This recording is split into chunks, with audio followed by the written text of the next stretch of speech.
This Good Morning Northwest Morning Sprint is brought to you by Bill's Heating and Air Conditioning.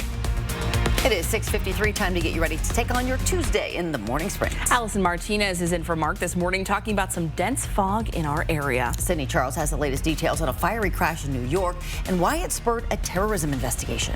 But first, police continue to search for a person who robbed a 7-Eleven.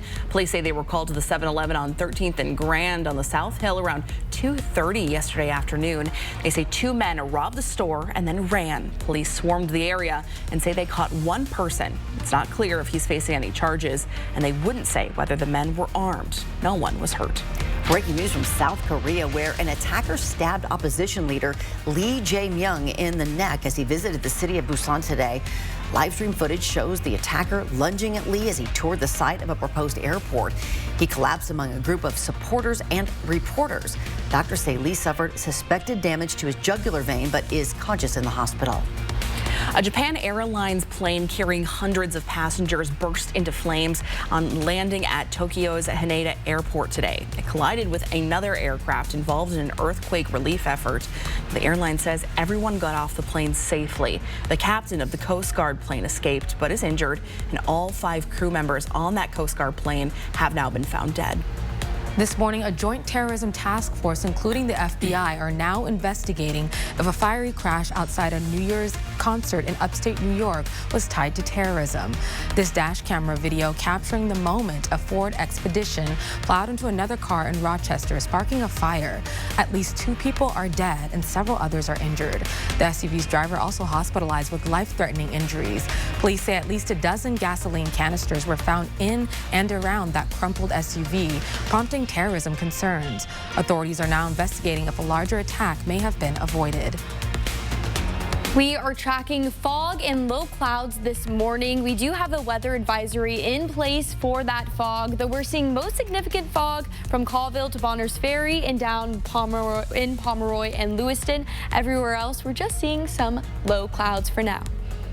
Mysterious sheen floating down the Spokane River has now reached 9 Mile. It was first spotted near Millwood last week. The Department of Ecology is in the process of testing the oil, which could lead to clues about where it came from. The people living in the 9 Mile area are concerned for their drinking water, fish, and wildlife, and those who use the river for recreation during the winter months. The Department of Ecology could get sample test results back by the end of this week. We, of course, will let you know what those results say. Nearly 24 states are kicking off the new year with higher minimum wages. 7 states plus Washington, D.C. are now more than $15 an hour. Some national companies are responding by slashing jobs. Pizza Hut franchises in California are laying off all of their delivery drivers, totaling 1,200 job losses. Some company owners say that wage hike is not good timing due to inflation and the higher cost of goods. In Washington, the minimum wage is climbing to $16.28 an hour. That's an increase of 54 cents. In some cities, especially on the west side, it's even higher. In Seattle, the minimum wage is $19.97 an hour. Well, new rules in place will protect Washington workers in conditions just like this when our region is socked with wildfire smoke. In a couple of weeks, the state will enforce a year-round protections for people working outside in these conditions like ag and construction workers. Companies will be required to hand out respiratory protection and 95 masks and move anyone having smoke exposure symptoms. The Clean Slate Law goes into effect in Idaho today. People convicted of low-level crimes can now petition to have their records sealed. Low-level means non-violent, non-sexual crimes.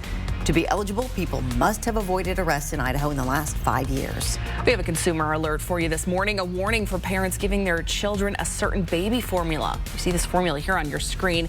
Nutramigen hyperallergenic powdered infant formula. You'll want to throw it away or take it back if you have it. No babies have gotten sick yet, but the FDA says it's tested positive for a certain bacteria that can cause rare but potentially deadly infections in newborns. Your Christmas tree's probably seen better days, and the city of Spokane can help you get rid of it. The next few weeks are busy ones at the waste-to-energy plant as all that holiday trash comes in. That includes chipping and composting your dried-up tree. Curbside tree pickup starts today in Spokane. Trees more than 6 feet tall need to be cut in half. City and county residents can also bring trees to the waste-to-energy plant themselves or the county transfer stations.